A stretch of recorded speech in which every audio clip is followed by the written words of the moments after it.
Hi everyone, it's Heather with Magnificent Mamas and Magnificent Authors podcast. We're joined here today with K.T Anglehart. Would you like to introduce yourself? Yes, hi. Thanks so much for having me. I am an urban fantasy author. I am from Montreal, Canada. I now live in Ontario with my husband, my 2 rabbits, and my small rescue dog. I'm a huge animal lover, and that's it. I love magical stories, and I'm just gonna keep writing them. I'm a Potterhead, so that's how it all started, I guess. You want to tell us a little bit about your book? Sure. My first book, The Wise One, came out in 2020. It is the first in the Scottish Scrolls series, although that one does take place in Ireland.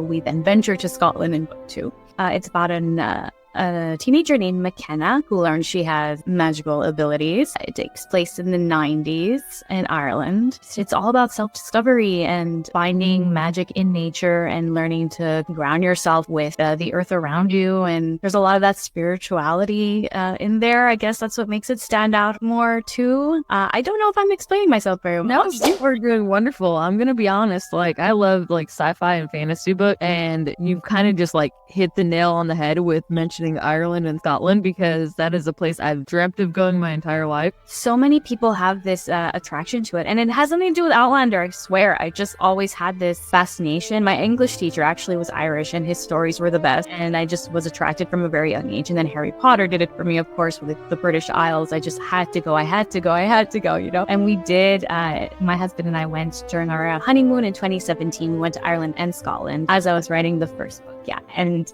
I've been back to Scotland twice after that. I just can't get enough. It's so magical. It truly is. And it has a lot to do with the landscape. It just kind of comes alive, and it's very different from many other places I've been to. It changes. It just kind of changes every hour.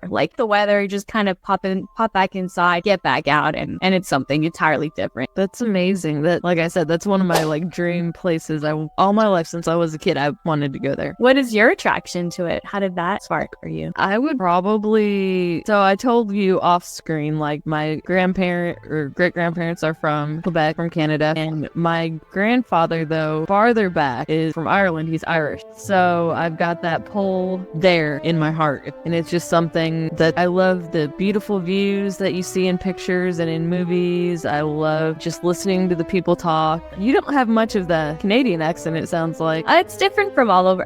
Montreal's super weird also, because I'm Italian. And then, of course, when you're in Montreal, you're speaking French everywhere and you're learning French in school. But I'm in the Anglophone community of Montreal, so that I have that weird accent of, okay, she speaks English, but she sounds a little bit Italian or French, or there's something about it. So whenever I travel, people can't really figure out where I'm from, or they know exactly where I'm from. Can you tell us a little bit about your characters without giving away spoilers? Yeah.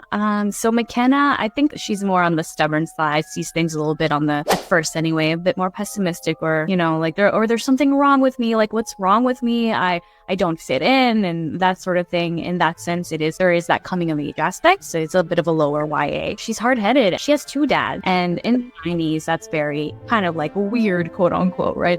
So she always kind of felt like an outcast and all that sort of thing. But to her, very normal and the most loving family ever. And they always told her that it was a surrogate story. Her mother's just some woman. But when she comes into her abilities, she realized that they tell her the truth. They say, you know what, your birth mother is actually some sort of mystic or witch. She is very intrigued. Being the headstrong person that she is, she ventures out to Ireland to find her. Yeah, so I won't say more than that. And then yes, because you don't want to give away spoilers, for sure. No, but that is that's sort of the main thing. And just to call out my favorite character and so many other people's favorite character, her sort of counterpart is this girl named Nissa, who is also kind of looking for found family and the truth about herself. And she's the bubbly, positive, adorable, sweet, and they're just instant friends. They kind of balance each other out, and that's the 2 of them on their journey. That's awesome. So would a teenager be able to read your book? Oh, of course. Not too graphic or anything like that? Not at all. That's what I mean by lower YA, I guess. It's not super violent. That's why it's such a broad audience, and I do have a hard time pointing it. I like to say, hey, if you like Harry Potter, if you like urban fantasy in general, just witchy stories set in Ireland, any sort of mysticism, I think you're really gonna enjoy it. So, are the characters in more than one book right now, or just that one? The second one here. So I have the first one right here, the Wise One, and the second one just came out in November, the Twin Flame. It's a sequel, ends on a cliffhanger, and then the characters pick up where they left off. Okay, in the world, like your world building aspect of this, do people know about, like regular people know about magic and... No, that's why it's so grounded in reality. There's like the real world, and it all does take place in the real world. That's why I call it, it's more urban fantasy. It is in an urban setting. Well, I think with fantasy in general, it can definitely be hard to categorize or fall into many categories. I was just curious on the world building side of things, if it was like a world where everyone knows there's magic, or if it was, hey, all these humans, they don't know, but there's, vampires over here, witches over here, Right. Not quite in this series, maybe my next. Done audiobooks for them? Oh, not yet. It's definitely on my list. I'm focusing on finishing the third book, which I'm reading right now. And then I think that's like the first thing on the agenda. I've got to get them on audiobooks because that's how people love consuming them now, right? I was going to say, my daughter loves audiobook and yours would be something interesting to her. Well, I'm interested too, of course. So if you could bring any of your characters to life for a day, who would it be and what would you do? I kind of want to meet Killian. So he's the kind of mysterious, like looks out for McKenna throughout the book, like what's his motive guy. And I just see him as a really like good looking guy, like obviously. So it would be fun. I mean, obviously he's young. He's too young. It'd be fun to have him in person and talk to him about what's going on in that crazy head of his, Have you ever had a character that starts off the villain per se and then ends up being a good guy? I can't comment on that. I cannot. If McKenna had social media, what kinds of posts do you think you would see from her? Oh my gosh, that's hilarious. Oh my gosh. I feel like she wouldn't even have a phone. She'd be like, I'm just using this flip phone and that's it. Like, I'm not.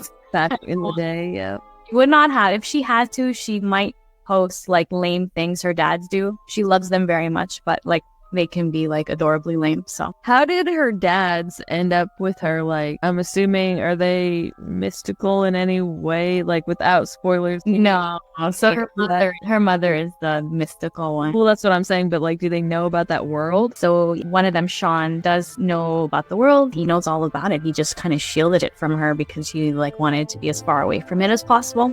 If you got a chance to sit down and write with any author, dead or alive, who would it be? I think C.S. Lewis, which I didn't expect. I've always said I wanted to meet J.D. Salinger because I think there's something very special that went on in his head. I think C.S. Lewis because the worlds he created are just incredible. Like, I think we take them for granted now because it's like we're so used to fantasy and like it's been growing so much as a genre too. But if you think about what he came up with at the time, and I'm just like, and he has a fairy tale aspect to it. It's kind of, and it does encompass like, it's young too. It's young at heart. And I get attracted to those types of things where it feels like someone older can enjoy it just as much. And he just did that. He just managed to, and I just want to ask him a million questions. How he did it. Yeah. What was your first thought? Who did you kind of see first in your head? Did you see Narnia, the world first? Did you see? He did a really good job with that. Like the stories, the books themselves are great, and books are almost always better than the movies. So yeah, I think I've seen like one occasion where I like the movies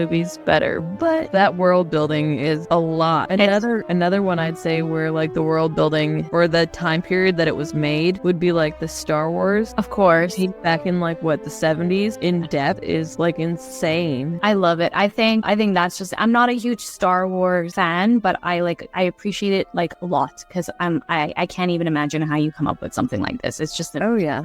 And of course J.R. Tolkien. Well, like that's just a given. I didn't choose him just to be different. You know what I mean? Like obviously I want to stick with him.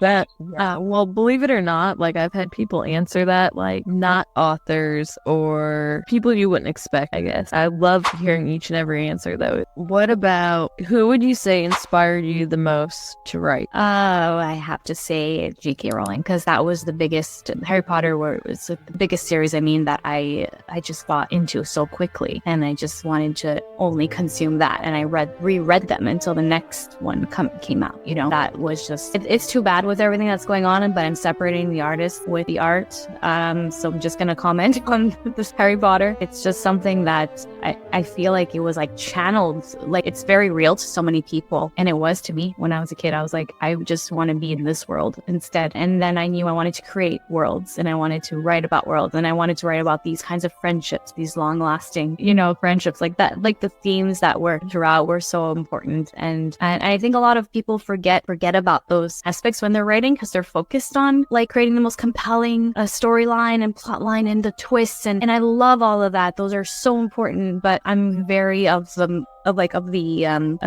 mind that those things, there are humanity, and we need to keep them in place, especially in a day and age where it's like robots everywhere, AI. I just want to keep that humanity. I think, that's really important, and humanity itself, we don't need to have everything taken over. So I can totally understand that. What about if you had to write a book that was in a genre you haven't wrote before? What would it be? Oh, I would do like a legal drama. A legal drama? That's a huge difference. I'm very broad with what I read and watch, and I love legal stuff. Like I'll consume anything legal on TV. Like Suits was like my life when it was out, and I'm dying for Suits LA. I'm very excited. Funny, I would never have thought like that's a big jump. Yeah, I mean, everyone has like different interests. It's not all fantasy. Or I saw a guy who was a romance author, and I was shocked. Like, it's rare. Yeah, I love it. I love when we defy the stereotypes and stuff. Yeah. So often people are like, "So what are you reading?" And I'm like, reading the weirdest thing. Like I don't read my genre when I'm writing. It throws me off. And a lot of authors don't. They're consuming their genre while they're writing it, and it inspires them. For me, it throws me off. I'm like, nope. I looked at somebody yesterday that said they don't read at all when they're writing. Well, let me tell you, my lulls are pretty lully when I'm writing, except for the research that I do. Like I have literally right on this desk pile of all the books that I'm researching when I'm writing. So for me to pick up another book before bed to like read for pleasure right now in this heavy time, not like I'm not there. I'm like, no, I need a bit of a. I'll watch some TV. That's wild. I get it there completely. I can show you if you want. All of my research books. Sure. I mean, I've got Scottish proverbs because that's always fun to weave in. I've got Scottish witches. I love using real historical facts. Scottish folktales. This is called This Old Golden Land, and it's like this was gold, no pun intended. When I met her, first of all, because she wasn't supposed to be my tour guide. It happened by fluke. My tour got canceled. Scottish witchcraft. I've got a lot, and then some. This I posted about it because it's the underground vaults, the haunted vaults in Edinburgh. Wow. So yeah, just like that is all the things. Do you want to tell us a little bit more about your books or any, special things coming up?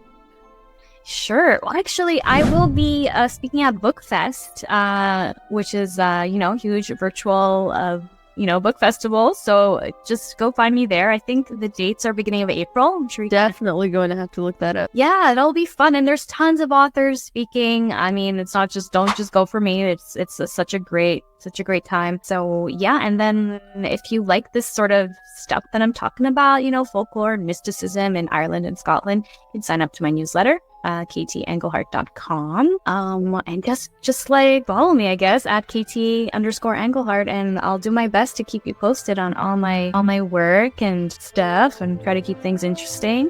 Definitely. I know me myself, I definitely will be subscribing and following and thank you. Checking out your book for sure, because that is something right up my alley. So sweet, thank you. And I hope your daughter does want to pick up a print book, but otherwise I will get that audiobook to her as soon as I can. Oh, well, she would love that. And I will see if I can't encourage her to pick up a paperback book. No worries if not. I totally understand. Our attention span is way different now. Oh, well, she's ADHD, so span is. So audiobooks, perfect, yeah. Unless she manages to, read and keep moving at the same time, like walking and reading.